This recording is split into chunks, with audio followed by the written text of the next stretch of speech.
함께 나누실 하나님 말씀은 이사야 16장 1절에서 14절까지 말씀입니다. 이사야 16장 1절에서 14절까지 말씀입니다. 한 절씩 교독하시겠습니다. 너희는 이 땅 통치자에게 어린 양들을 들이되 살라에서부터 광야를 지나 딸 시온산으로 보낼지니라. 모압의 딸들은 아르논 나루에서 떠다니는 새 같고 보금자리에서 흩어진 새 새끼 같을 것이라. 너는 방도를 베풀며 공의로 판결하며 대낮에 밤같이 그늘을 지으며 쫓겨난 자들을 숨기며 도망한 자들을 발각되게 하지 말며 나의 쫓겨난 자들이 너와 함께 있게 하되 너 모압은 멸절하는 자 앞에서 그들에게 피할 곳이 되라. 대저 토색하는 자가 망하였고 멸절하는 자가 그쳤고 압제하는 자가 이 땅에서 멸절하였으며 다윗의 장막에 인자함으로 왕위가 굳게 설 것이요 그 위에 앉을 자는 충실함으로 판결하며 정의를 구하며 공의를 신속히 행하리라. 우리가 모압의 교만을 들었나니 심히 교만하도다. 그가 교만하며 분노함도 들었거니와 그의 자랑이 헛되도다. 그러므로 모압이 모압을 위하여 통곡하되 다 통곡하며 길 하레셋 건포도 떡을 위하여 그들이 슬퍼하며 심히 근심하리니 이는 헤스본의 밭과 신마의 포도나무가 말랐음이라. 전에는 그 가지가 야셀에 미쳐 강야에 이르고 그 싹이 자라서 바다를 건넜더니 이제 열국의 주권자들이 그 좋은 가지를 꺾었도다. 그러므로 내가 야셀의 울음처럼 신마의 포도나무를 위하여 울리라. 헤스본이여 엘르알레여 내 눈물로 너를 적시리니 너희 여름 실과 내 농작물에 즐거운 소리가 그쳤음이라. 즐거움과 기쁨이 기름진 밭에서 떠났고 포도원에는 노래와 즐거운 소리가 없어지겠고 틀에는 포도를 밟을 사람이 없으리니 이는 내가 즐거운 소리를 그치게 하였음이라. 이러므로 내 마음이 모압을 위하여 수금같이 소리를 발하며 내 창자가 길 하레셋을 위하여 그러하도다. 모압이 그 산당에서 피곤하도록 봉사하며 자기 성소에 나아가서 기도할지라도 소용없으리로다. 이는 여호와께서 오래전부터 모압을 들어 하신 말씀이거니와 이제 여호와께서 말씀하여 이르시되 품꾼의 정한 해와 같이 3년 내에 모압의 영하와 그 큰 무리가 능력을 당할지라. 그 남은 수가 심히 적어 보잘것없이 되리라 하시도다. 아멘. 이사야 13장에서 23장은 유다와 주변의 10개 나라에 대하여 심판에 대한 경고의 말씀을 담고 있습니다. 13장에서 14장 전반부는 바벨론 제국에 대한 경고의 말씀이고 또 14장 후반부는 아수르와 블레셋의 심판에 대한 말씀입니다. 그리고 오늘 본문인 16장은 15장에 이어서 모압을 향한 심판의 말씀이 계속해서 이어지고 있습니다. 1절에서 5절까지 말씀입니다. 너희는 이 땅 통치자에게 어린 양들을 들이되 셀라에서부터 강야를 지나 딸 시온산으로 보낼지니라. 모압의 딸들은 아르논 나루에서 떠다니는 새 같고 보금자리에서 흩어진 새 새끼 같을 것이라. 너는 방도를 베풀며 공의로 판결하며 대낮에 밤같이 그늘을 지으며 쫓겨난 자들을 숨기며 도망한 자들을 발각되게 하지 말며 나의 쫓겨난 자들이 너와 함께 있게 하되 너 모압은 멸절하는 자 앞에서 그들에게 피할 곳이 되라.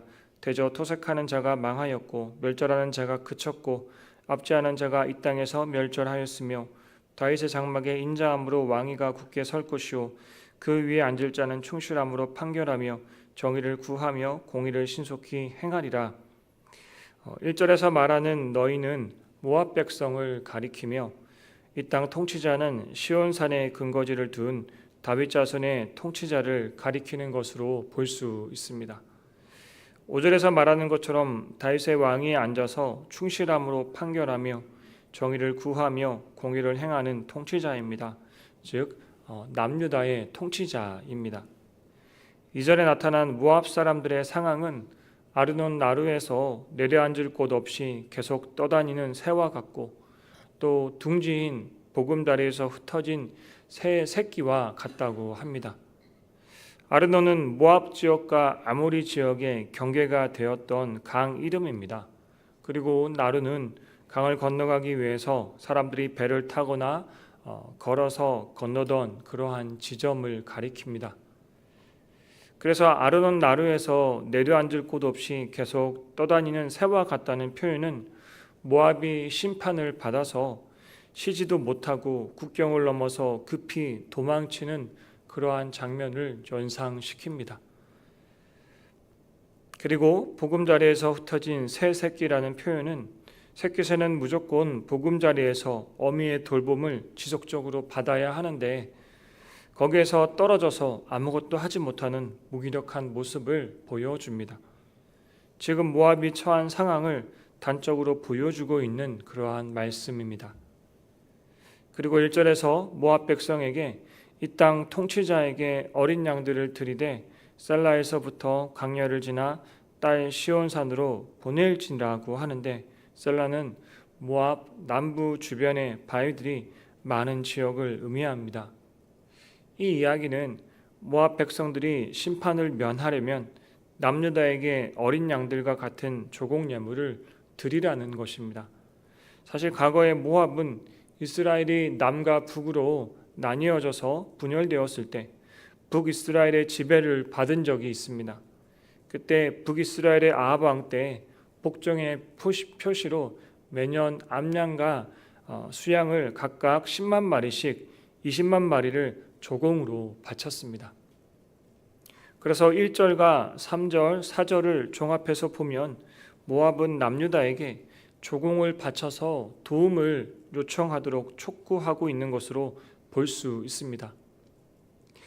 하지만 모압이 남유다에게 조공을 바치라는 이야기가 어떤 특정한 그 역사적인 시점의 이야기라기보다는 그러한 예언이라기보다는 어떤 이상적인 다윗 제국과 모압의 관계를 말하고 있는 것으로 볼 수 있습니다.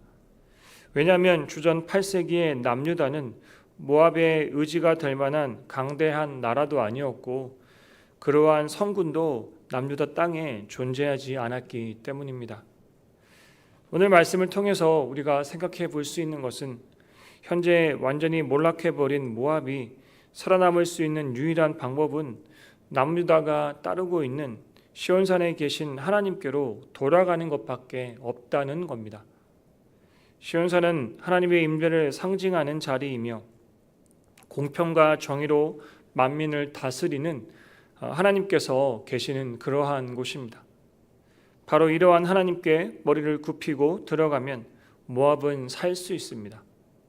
이러한 은혜는 단지 하나님의 백성이라고 말하는 이스라엘만을 위한 특권이 아니며 하나님께 피하는 자, 하나님만을 의지하며 달려오는 자는 누구든지 품고 보호해 주시는 하나님의 은혜입니다.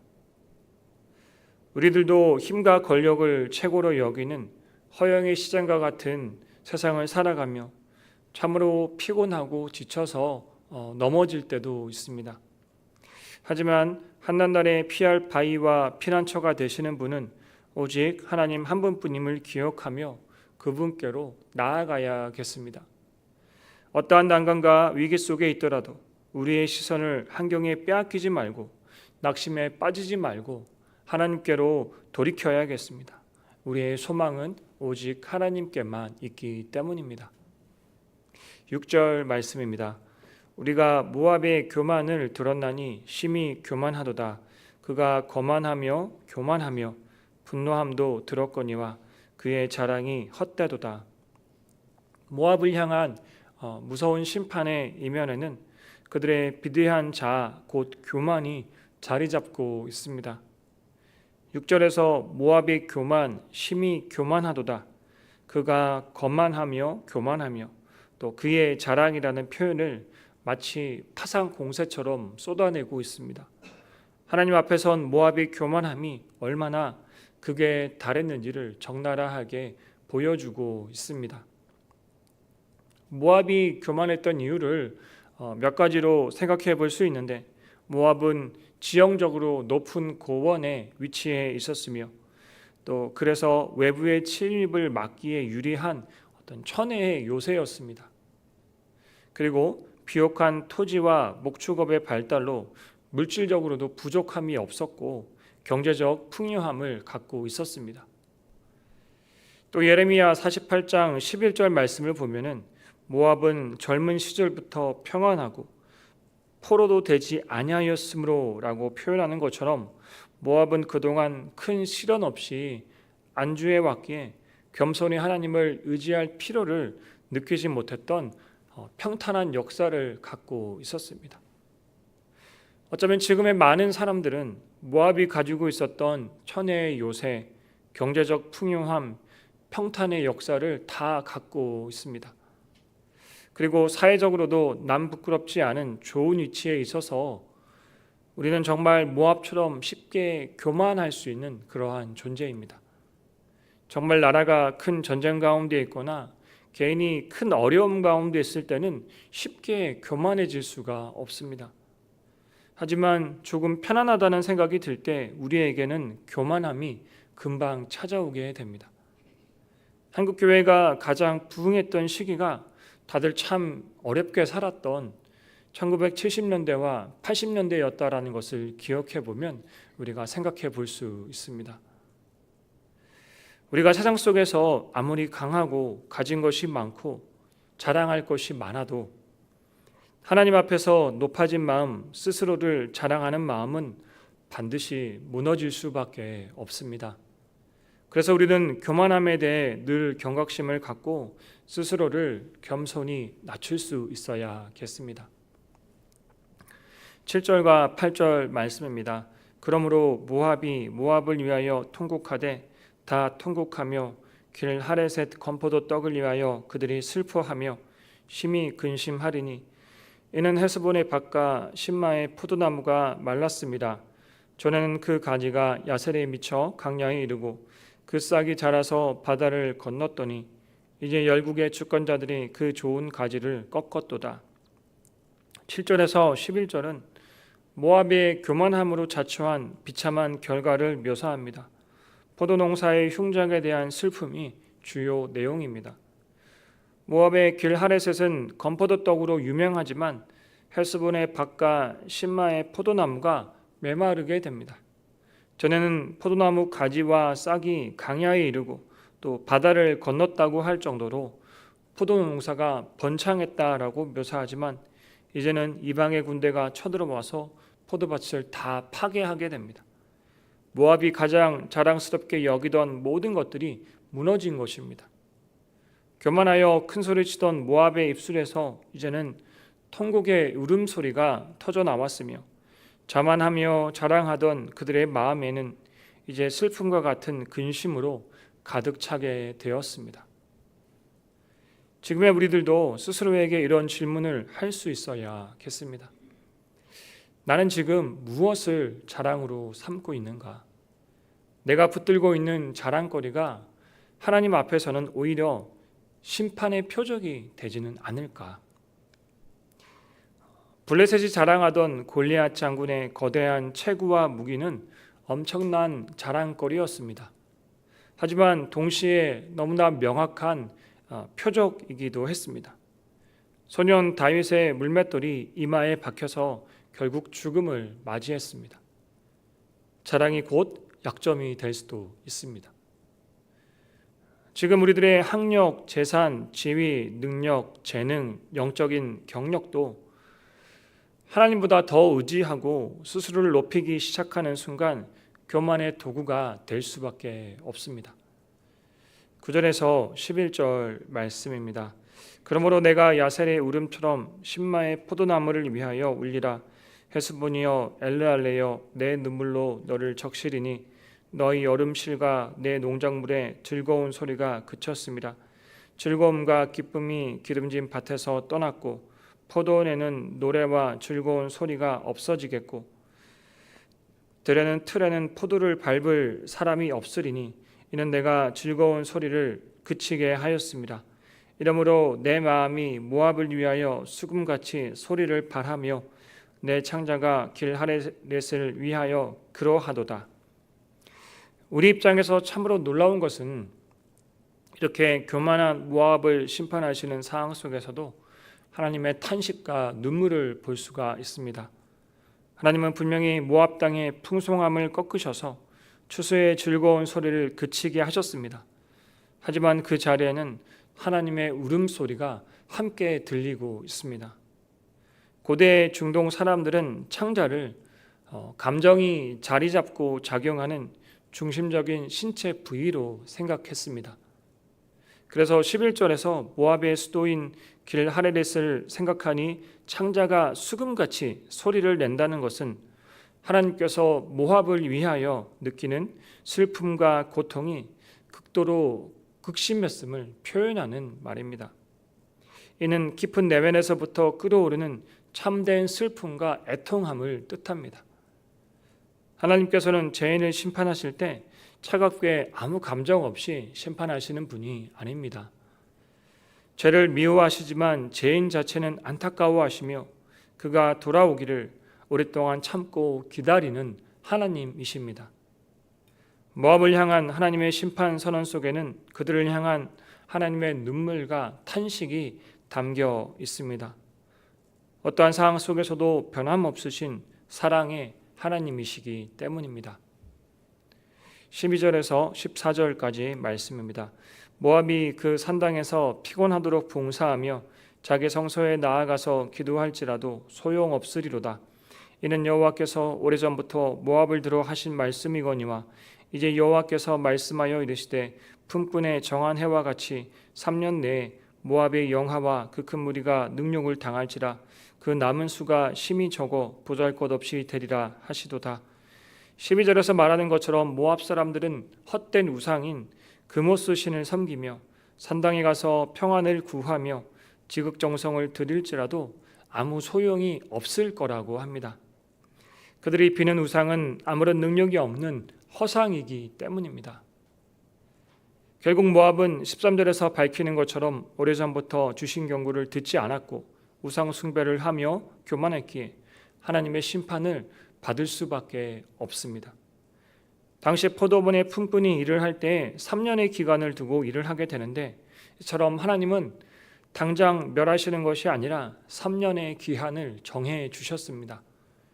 모압은 이러한 심판의 메시지를 여러 번 들었을 때 바로 돌이켜서 하나님께 회개하고 겸손히 엎드렸더라면 살 수 있었을지도 모릅니다. 하지만 그들은 하나님께로 돌아오지 않았습니다. 그로부터 3년 후에 아수르의 모압 침략으로 예언의 1차 성취가 이루어졌고 유대인 역사가인 요세푸스의 기록에 따르면 주전 582년에 모압은 바벨론 제국의 침략으로 완전히 멸망당하게 되었습니다. 모압의 비극은 환경의 비극이 아니라 마음의 비극이었습니다.